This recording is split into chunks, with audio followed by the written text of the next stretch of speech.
തിരുവനന്തപുരം തിരുവല്ലത്ത് യുവതി ആത്മഹത്യ ചെയ്ത സംഭവത്തിൽ പ്രതികൾ പിടിയിൽ.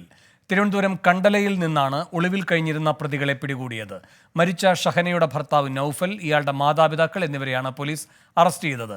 AV ജയശങ്കർ തിരുവനന്തപുരത്ത് നിന്ന് ചേരുന്നു. കൂടുതൽ വിവരങ്ങളുമായി ജയശങ്കർ, എങ്ങനെയാണ് പോലീസിന് ഇവരെ പറ്റിയുള്ള വിവരം ലഭിച്ചത്?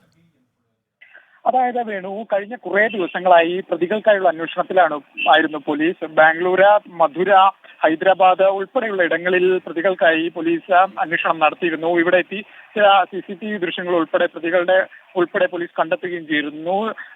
അന്വേഷണം തുടരുന്നതിനിടയിലാണ് ഇന്ന് കണ്ടലയിൽ പ്രതികളുണ്ടെന്ന രഹസ്യ വിവരം പോലീസിന് ലഭിക്കുന്നത്. ഇതിന്റെ തിരുവല്ലം CI അടക്കമുള്ള പോലീസ് സംഘം എത്തിയാണ് പ്രതികളെ അറസ്റ്റ് ചെയ്തത്. നൌഫലും അദ്ദേഹത്തിന്റെ മാതാപിതാക്കളെയുമാണ് നിലവിൽ പോലീസ് അറസ്റ്റ് ചെയ്തിരിക്കുന്നത്. ഇവരുടെ മെഡിക്കൽ പരിശോധന ഉൾപ്പെടെ പൂർത്തിയായിട്ടുണ്ട്. ഇവരെ അല്പസമയത്തിനകം തന്നെ കോടതിയിൽ ഹാജരാക്കുമെന്നാണ് നമുക്ക് ലഭ്യമാകുന്ന വിവരം. പ്രതികളെ സ്റ്റേഷനിൽ എത്തിച്ച ഘട്ടത്തിൽ ഈ ഷഹനയുടെ ബന്ധുക്കളുടെയും സഹോദരന്മാരും ഈ പ്രതികൾക്ക് നേരെ പ്രതിഷേധിച്ചു.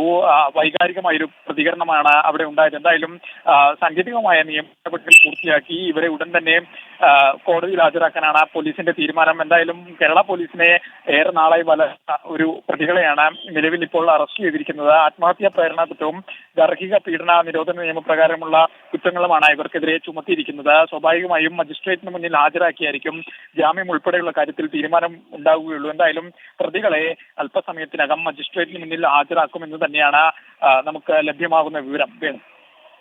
AV ജയശങ്കറാണ് തിരുവനന്തപുരത്ത് നിന്ന് വിവരങ്ങളുമായി ചേർന്നത്.